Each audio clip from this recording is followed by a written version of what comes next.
Hello students, now again I am here with the chemical equations. We have already studied about the chemical equations because they represent the chemical reactions. Now first of all, I want you all to have a paper and a pen along with you before I start. We have already studied these two reactions before.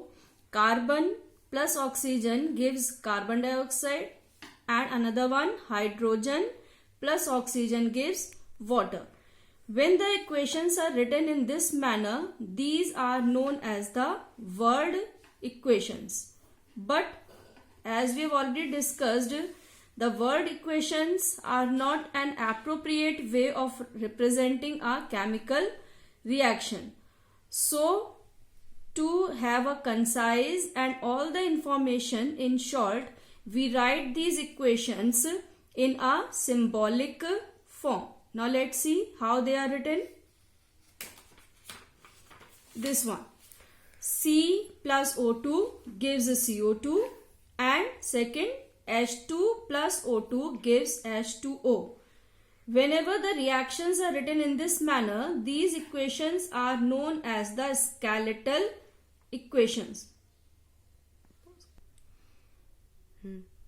According to the law of conservation of mass, the mass of the reactants is always equal to the mass of the products in a chemical reaction.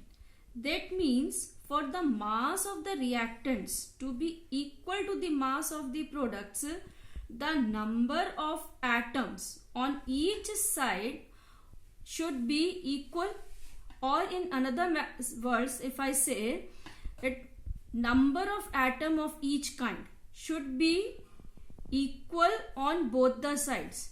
Now again, let's consider this first equation.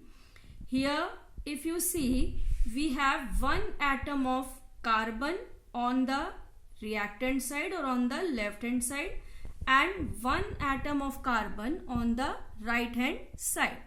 Similarly, two atoms of oxygen on the reactant side and two oxygen atoms on the product side. That means this equation has same number of atoms on both reactant side and the product side. But in this second equation, if you clearly see, two atoms of hydrogen on the left hand side and two atoms of hydrogen on the right hand side. That means number of hydrogen atoms are balanced. But here two atoms of oxygen on the reactant side and only one atom of oxygen on the right hand side. That means this equation is not a balanced equation, or we can say it is an unbalanced equation. So now, to justify the law of conservation of mass, we have to balance the equations.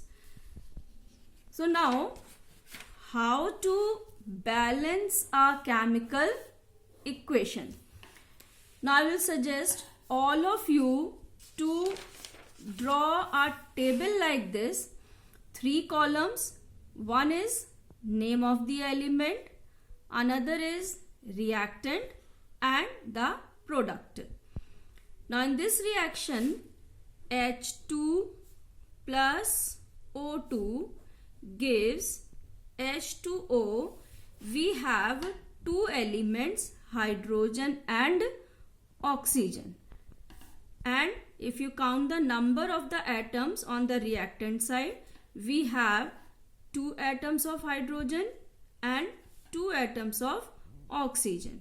But on the product side, we have two atoms of hydrogen but only one atom of oxygen. So now our task is to balance the atoms of oxygen on the product side. So we can multiply it by 2.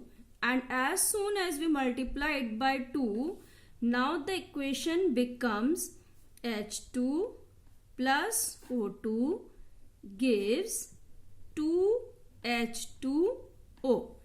Remember one thing, whatever the number has been multiplied, it is not going to be added below this. We can add all the stoichiometric coefficients or the numbers on the starting of the number of the atom. So that means water is a molecule, whatever the number has been to add, it will be only before the formula of the molecule.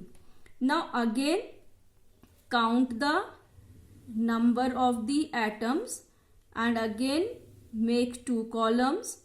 R means reactants and P means product.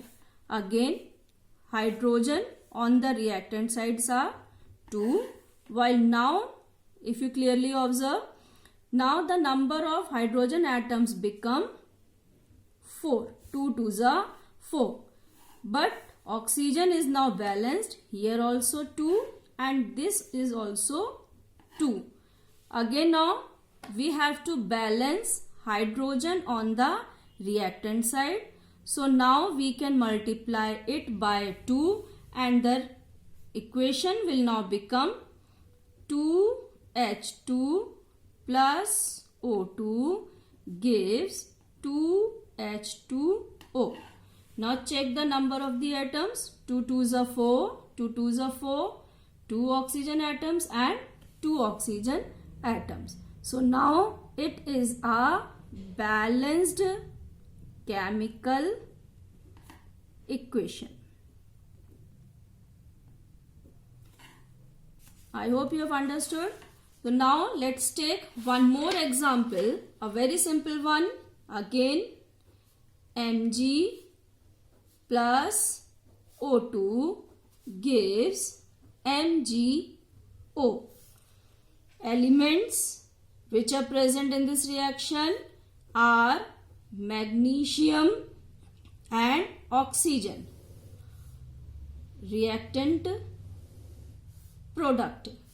Here also one magnesium on the product, one magnesium, while oxygen on the reactant side is 2, while on the product side is 1. So now oxygen needs to be balanced. To balance it, we will multiply it by 2. Now the equation becomes Mg plus O2 gives 2MgO. Again make two columns, R and P. Count the number of each atom in this equation. Magnesium on the reactant side 1, while on the product side 2. Oxygen 2 and here also 2. Now magnesium needs to be balanced by multiplying it by 2 and the equation becomes 2Mg plus O2 gives 2MgO.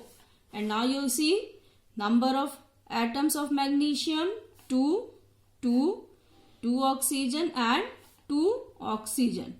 So again it is a balanced equation.